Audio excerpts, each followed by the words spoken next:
தயவு செஞ்சு நீங்கள் சப்போஸ் நீங்கள் கேட்குறீங்களா ஆப்போசிட் டீம்லேருந்து நீங்கள் வந்து நான் வெளியில் வந்துடுறேன், எங்களுக்கு அம்மா அப்பாலாம் இருக்குன்னு வெளியில் வந்தால் வந்து மக்கள் கேட்குற கேள்வியில் நீங்கள்லாம் வாழ முடியுமா? சொல்ல முடியாது.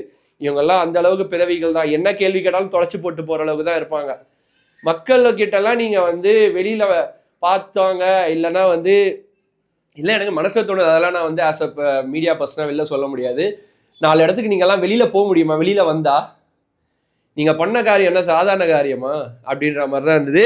இது தாங்க ஓவராலாக வந்து இவங்க குன்றத்தூரில் 2018 பண்ண விஷயங்கள், அதுக்கான தீர்ப்பு. இதுக்கு இவங்க மேல்முறையீடே போனாலும் வேற எங்காவது போட்டு அங்கே இங்கே போனாலும் இன்னும் ஒரு 10 வருஷம் ஆகும்.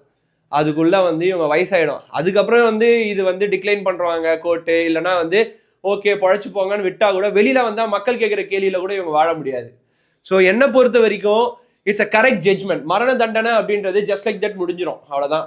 அந்த வலி வந்து அவங்களால அனுபவிக்க முடியாது. சாகுற வரைக்கும் ஜெயிலில் இருக்கிறன்ற வலி கண்டிப்பாக பிரியாணி அபிராமி மாதிரி பெண்களுக்கும், அதே சமயம் வந்து சுந்தரம் மாதிரி கல்யாணான பெண்களை மயக்கிக்க வந்து கள்ளக்காதல் வச்சுக்கிற இந்த 2 பேருக்கும் இங்க ஒரு மிகப்பெரிய பாடமா இருக்கும். இனிமேல் எந்த அபிராமியும் உருவாகக்கூடாது, எந்த சுந்தரமும் உருவாகக்கூடாது அப்படின்றத ஜட்ஜி ஆணித்தனமா அடிச்சு சொல்லியிருக்காரு.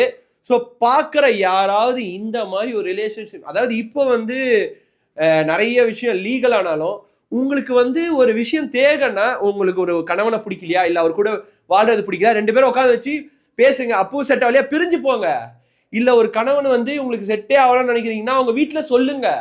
அதை விட்டுட்டு சூசைட் பண்ணுறேன், இல்லை கொலை பண்ணுறேன், இல்லை குழந்தைங்களை கொல்றேன் அப்படின்னு நீங்கள் வந்து இதுக்கு மேல்பட்டு அந்த மாதிரி விஷயங்களை கையில் எடுக்கிறீங்க அப்படின்னா, இப்போ பார்த்தீங்களா இந்த கேஸோட ஜட்ஜ்மெண்ட், அதுதான் உங்களோட முடிவாக இருக்கும்.